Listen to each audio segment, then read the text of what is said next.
The Alibi Man Chapter 14.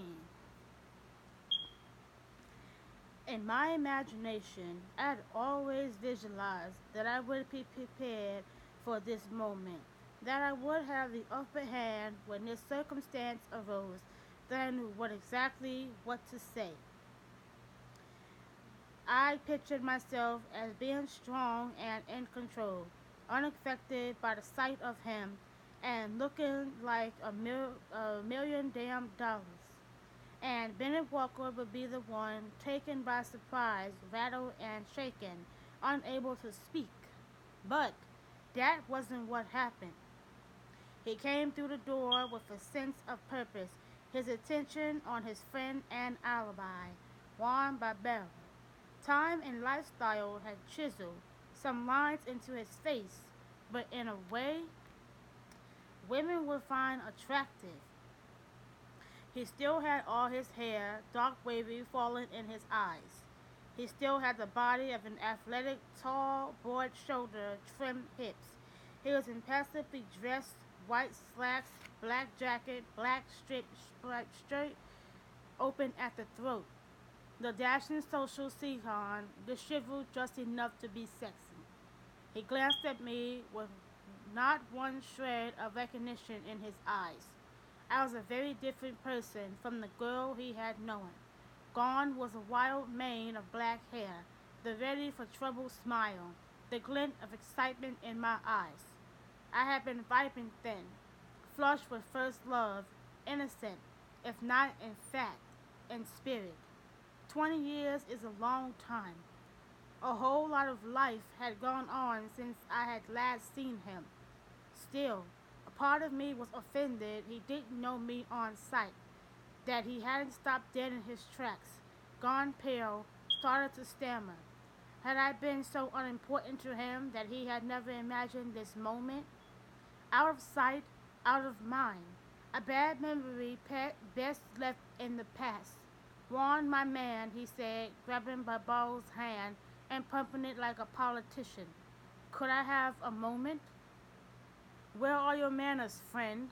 Barbero asked. I have a lovely lady on my arm, and you haven't noticed. Why would I leave her for an instant to be with the likes of you? I'm sorry, Walker said at me, not to me. But Barbero ignored him. Elena, this is my very rude friend, Bennett Walker.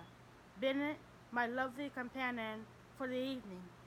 Elena Estes. He saw me then. He looked at me for the first time and saw me. There was the stunned, guarded look I had been wishing for. I've never known you to be at a loss for words, Bennett, I said as if I were calm. Elena, he wanted the floor to open and swallow me. He wanted to turn and go back out the door. Do over without the woman who had tried to put him in prison. You know each other? Barbero said. Why would I be surprised? Is there a beautiful woman within 50 kilometers you don't know, my friend? Oh, I knew. Bennett back when, I said, enjoying the apprehension in Bennett's eyes. Or so, I thought. Elena, he said again. It's been a long time. How are you? Is that the best you can do? Yes, at the moment. To think you used to be so quick on your feet? I glanced at Barbero from the corner of my eye. Ben used to be able to talk his way out of anything. Isn't that right, Ben? He said nothing. I'm upset. To answer your question, I told him. A friend of mine was found murdered this morning. Imagine my surprise to discover you were seen with her the night she went missing. I don't know anything about that, he said. He was pissed now. I could tell by the way he tilted his head, set his jaw, avoided looking at me. Well, some things never change, I remarked. If you excuse us for a moment, Elena, I need to have a word with my friend. He put a hand on Barbero's shoulders, ready to draw him aside. Getting your story straight? I asked sweetly.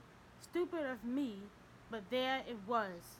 Sometimes I can't help myself. Barbero seemed bemused, just content to watch the fireworks, his gaze bouncing back and forth between us as if he were watching a tennis match. Walker took a moment to compose himself, breathing in, breathing out. He was very aware of the two couples that had just come upstairs from the restaurant and stood talking not 10 feet away. I don't need a story, he said, quietly stepping a little closer. I didn't retreat. I wouldn't. I looked him in the eyes, knowing that would make him uncomfortable. You don't think so? An unconscious alibi witness? I shook my head. Not good, Bennett. Although at least he can't refute your version of events. Elena, I understand that you're upset, he said, but I didn't have anything to do with that girl's death. And I resent you implying otherwise, especially considering other people can hear you. I actually laughed. Huh. Oh my. What would the neighbors think? Can't have me tarnishing your stalling reputation. You are just unfucking believable, I said, lowering my voice. 20 years and you still hate me. There's no statute of limitations for what you did, Bennett. Not with me. Despite what you choose to believe, I was exonerated. What an interesting reinvention of history. I'm not having this conversation with you, Elena. Not here, not now. Well, when you find you have room on your dance card, do pencil me in. There's just nothing like reliving old times, I said sarcastically. I slid my gaze away from him to my barrel. Now, if you gentlemen will excuse me, it's been a very bad, very long day. I'll see myself out. I walked away and out the door past the valet stand. I had parked in the lower lot. A Glock 9mm lived in a secret panel in the driver's door of my car. I couldn't take the risk of the gun falling into the hands of a minimum wage 16-year-old boy with waiting on rich people. Elena. Barbero. He jogged to catch up with me, but when he did, he didn't seem to know what to say. He had the expression of someone who had come in on the middle of a conversation. I'm afraid I don't understand what just happened. I'm sure your good friend will fill you in, I said. A word to the wise, though. Don't invest too heavily in giving him an alibi. If I found out he had something to do with Irina's murder, I'll make very certain that he pays for it, and I won't care who gets in my way. That's crazy. Bennett is a good friend. How long have you known him? Several years. He would never do anything to do with harming a woman. Really? Why not? Because he's handsome? Because he's charming? Because he's rich? I asked. For such a worldly man, Mr. Barbero, you are terribly naive. When you go back in there and sit down to have a drink with your pal, ask him if the name Maria Nevin means anything to him. And whatever he tells you, know this. Bennett Walker is a liar and a rapist. I know because I was his alibi once too. He didn't know what to say to that and wisely chose to say nothing at all. I turned to open my car door. Barbero put a hand on my shoulder. Elena, please don't leave angry. He was standing too close. I didn't turn to face him. I'm not angry with you. You're angry with the world, I think. Yes, I whispered, feeling very beaten by the day, physically beaten, emotionally spent. His hand moved from my shoulder to touch the back of my head. Please don't try to comfort me, I said. I really don't think I can take it right now. You are always the strong one. I don't have a lot of choice in the matter. If you'll excuse me now, I really have to go. He moved a step to the side so I can open the car door. May I call you? He asked. I laughed without humor. I can't imagine why you would want to. I haven't been the most pleasant company. The death of a friend does not create pleasant circumstances. Still, This does not change the fact that you are a beautiful, complex, interesting woman, and I would like the chance to get to know you better. Hmm, you're a brave soul, I said, looking at him. In the film, nor black and white light of the parking lot, he was starkly beautiful, and I could feel the sexual energy that rolled off him in waves. Fortune favors the brave, he said, and he leaned forward and kissed me gently, briefly, just long enough to make me think might want more. You're naughty. The voice came from the far side of my car. A person of indeterminate gender stood in back of the car, parked next to mine, staring at us. A woman, I thought from the voice, but there were no other indicators. She was covered in what looked to be a black uniter that exposed only the features of her face. Features painted on like a character for Cirque du Soleil. On top of her head was a conical black hat with a pom-pom at the end. You're very naughty, she said, like the others. Very naughty. Barbero took a couple of menacing steps in her direction. Get away from here, freak. Go. Go before I call the police and they arrest your crazy ass. The freak curtsied and ran away awkwardly on high platform shoes. She crawled through the pipe gate that led onto the Palm Beach Polo in development and was gone. I turned to Barbero. Who the hell was that? The freak, he said. Have you never seen the freak? No. I don't get off the farm much.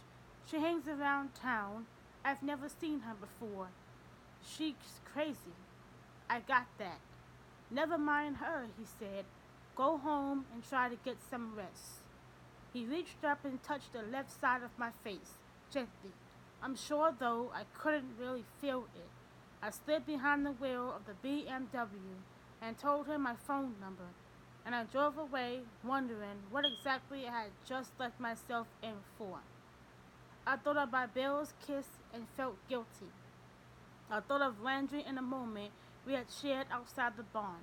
How I had wanted to turn to him but hadn't, and I felt guiltier. Not that I needed to. I had ended my relationship with Landry. He wanted something from me I couldn't give, wouldn't give. I had done him a favor, whether he wanted to see that way or not. Maybe a fling with a hot polo star was a way to drive that point home. Don't read too much into it, Elena, I told myself. Inasmuch as I planned to use my new connection to Juan Barbero to dig into this case, for all I knew, he was planning to do the same thing. He had been there the night Irina went missing, as had Bennett Walker and Bennett's patron birthday boy, Jim Brody. Perhaps he planned on being a distraction that would take my attention away from his wealthy friends. I had no doubt that Juan Barbero could have his pick of wealthy women and gorgeous girls in Wellington. Why pick me? The lights were out in Sean's house. I was glad. As much as I loved Sean, I didn't want to interact with one more person. I walked into the cottage and didn't even bother to turn on a light. The moon was waxing toward fullness, giving off enough illumination for me to walk down the hall to my bedroom. I went to the bathroom, turned on the light, and started the shower running. The acrid smell of tinsel and steel cigarettes clung to me like a film. I bent over the sink to brush my teeth. When I finished and looked up, I wasn't alone. A man stood in the doorway behind me. For a stunned second, I just stared at him in the mirror. Then I spun around to face him. He was disheveled but wearing a suit, and the whites of his eyes were red. You are Elena Estes. His voice was accented, Russian. Who the fuck are you? I demanded. My name is Kulak. Alexei Kulak. Like, comment, subscribe on this video. Bye.